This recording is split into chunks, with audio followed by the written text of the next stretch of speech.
அல்லேலூயா. கர்த்தருடைய பரிசுத்த நாமத்திற்கு மகிமை உண்டாவதாக. இந்த நாளிலும் கூட பரலோக பொக்கிஷம் தியானிக்கக்கூடியது கள்ள தீர்க்கதரிசிகள் யார் என்பதை குறித்து இன்றைக்கு தியானிக்கப் போகிறோம். இதற்கு ஆதாரமாக எடுத்துக்கொண்ட வசனம் எரேமியா புஸ்தகத்தில் 6ஆம் அதிகாரத்தில் 13ஆம் வசனத்தையும் 14ஆம் வசனத்தையும் நாம் ஆதாரமாக எடுத்துக்கொண்டுள்ளோம். யார் கள்ள தீர்க்கதரிசிகள் என்றால் அவர்களை எப்படி நாம் அறிந்து கொள்வது, எப்படி நாம் தெரிந்து கொள்வது? அவர்கள் குடிக்கின்ற கனிகள் மூலமாக நாம் அவர்கள் செய்கின்ற ஆத்தும ஆதாயம் மூலமாக தேவனோடு வாஞ்சியாக இருக்கிறவர்கள் எத்தனை பேர்களோ அந்த கனி தான் நல்ல கனி. அதன் மூலமாக இவர்கள் நல்ல தீர்க்கதரிசியா, உண்மையான போதகர்களா அல்லது கள்ள போதகரா, கள்ள தீர்க்கதரிசியா என்பதை நாம் அறிந்து கொள்ளலாம். மேலும் கள்ள தீர்க்கதரிசியுடைய போதனையானது ஆசீர்வாதமான காரியங்களை குறித்தே மட்டும் போதிப்பார்கள். இயேசுவின் அன்பை குறித்து போதிப்பார்கள், இயேசுவின் சந்தோஷத்தை குறித்து போதிப்பார்கள், இயேசுவின் ஆசீர்வாதத்தை குறித்து போதிப்பார்கள். அதாவது ஆண்டவராகிய இயேசு கிறிஸ்துவை ஏற்றுக்கொள்ள வேண்டும் என்பதற்காக எளிதான காரியங்களை, சுலபமான காரியங்களை, மனதிற்கு பிடித்த இனிமையான காரியங்களை பற்றியுமே போதிப்பார்கள். இப்படியெல்லாம் போதித்தால்தான் ஜனங்கள் ஏற்றுக்கொள்வார்கள், நம்மிடத்திலே வருவார்கள் என்பது அவர்கள் சுயத்திற்காக, தன்னிடத்திலே ஆத்ம பெருக்க வேண்டும் என்ற ஒரே நோக்கத்திற்காக, தேவனுடைய ராஜ்யத்திற்கு ஆள் சேர்க்க வேண்டும் என்ற நோக்கம் அங்கே விடுபட்டு போகிறது.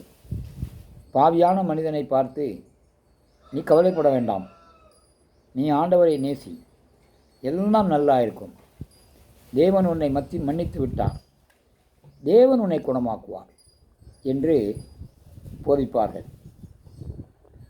உண்மையிலேயே அவர்கள் குணமாக்குவதை பற்றி போதிக்காமல் இதெல்லாம் ஒரு மேற்பூச்சியான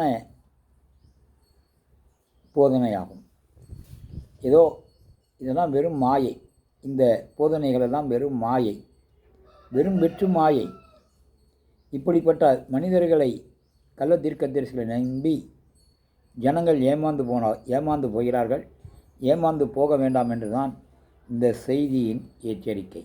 அதாவது அவர்கள் சொல்வார்கள், சமாதானம் இல்லாது இருந்தும் சமாதானம் என்பது அவர்கள் சொல்வது மேற்பூச்சி போன்று குணமாக்குவது.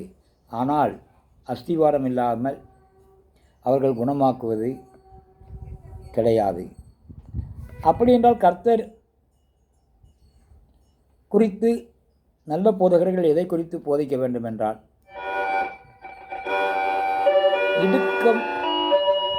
இடுக்கமான வழிகளை, பரிசுத்தமான வழிகளை, தேவனுடைய கோபாக்கினை நாட்களை பற்றியெல்லாம் போதிக்க வேண்டும். பாவத்தை விட்டு விலகுவதை குறித்து போதிக்க வேண்டும். பாவத்தை விட்டு மனம் வருந்துவதை குறித்து போதிக்க வேண்டும். சுயத்தை வெறுப்பதை குறித்து போதிக்க வேண்டும்.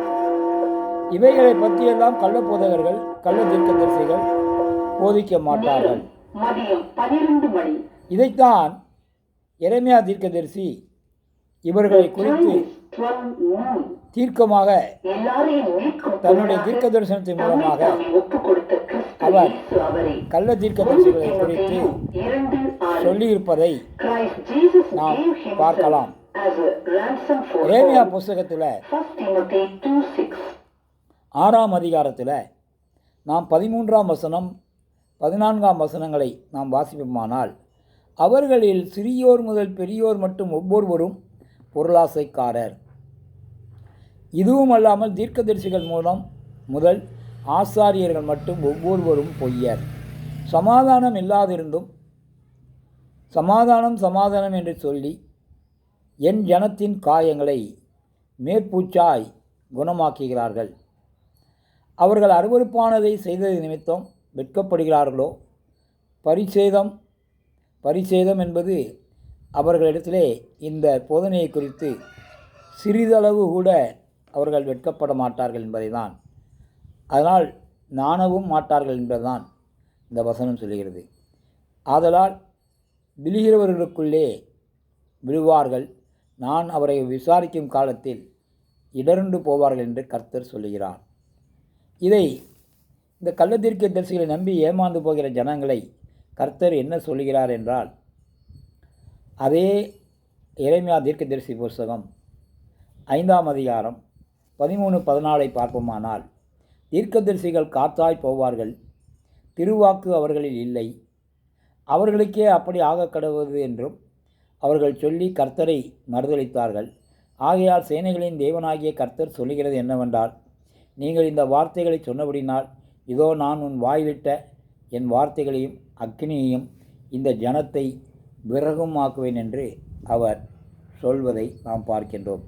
தீர்க்கதரிசிகளின் சொல்லை அவமதித்தால் தண்டனை வரும். கர்த்தருடைய உண்மையான ஊழியர்களின் சொற்களை அவமதிக்கக்கூடாது என்பதை தான் இந்த வேத வசனம் நமக்கு வற்புறுத்துகின்றது. ஆகவே நாம் யார் கள்ள தீர்க்கதரிசிகள், யார் உண்மையான தீர்க்கதரிசிகள், யார் உண்மையான போதகர்கள், யார் கள்ள போதகர்கள் என்பதை அறிந்து நாம் உண்மையான தேவனுடைய போதகர்கள் மூலமாக தேவனுடைய ராஜ்யத்தை அடைய முடியும் என்பதை தான் இந்த செய்தி இன்றைக்கு நமக்கு வெளிப்படுத்துகிறது. அல்லேலூயா. கர்த்தருடைய பரிசுத்த நாமத்திற்கு மகிமை உண்டாவதாக. எங்கள் அன்பின் பரலோக பிதாவே, நல்ல ஆண்டவரே, கிருபையும் மகா இரக்கமும் உருக்கமும் உடையவரே, இந்த நாளிலும் கூட நாம் பரலோகத்துக்கு செல்ல வேண்டுமென்றால் உண்மையான சீசர்கள் வழியாக, உண்மையான போதகர்கள் வழியாக, உண்மையான தீர்க்கதரிசிகள் மூலமாக நாம் பரலோகத்தை அடைய முடியும். நாம் கள்ள தீர்க்கதரிசிகள் மூலமாகவோ, கள்ள போதகர்கள் மூலமாகவோ, கள்ள சீசர்கள் மூலமாகவோ நாம் போதிக்கப்பட்டு வழிநடத்தும் போது நாம் ஏமாந்து போகிறோம். ஆகவே நாம் விழித்துள்ளவர்களாக இருப்பதற்காக தேவனை நோக்கி பார்க்க, தேவனே எங்களுக்கு உம்முடைய சமூகத்தில் நல்ல ஞானத்தை கட்டளையிடும்படியாக ஜெபிக்கிறோம். விசேஷித்த அறிவை தரும்படியாக ஜெபிக்கிறோம். தேவன்தாமே உமக்கு பயந்து நடக்கின்ற நல்ல பிள்ளைகளாக எங்கள் சுயத்தை வெறுத்து உம்மை மட்டும் நோக்கி பார்க்கக்கூடிய கிருபையை தேவன் எங்களுக்கு ஆசீர்வதிக்கும்படியாக உம்முடைய கருத்தில் ஒப்பு கொடுத்து ஜெபிக்கிறோம். துதிகன மகிமையா உமக்கே செலுத்துகிறோம் நல்ல பிதாவே. ஆமென். அல்லேலூயா. ஸ்தோத்திரம்.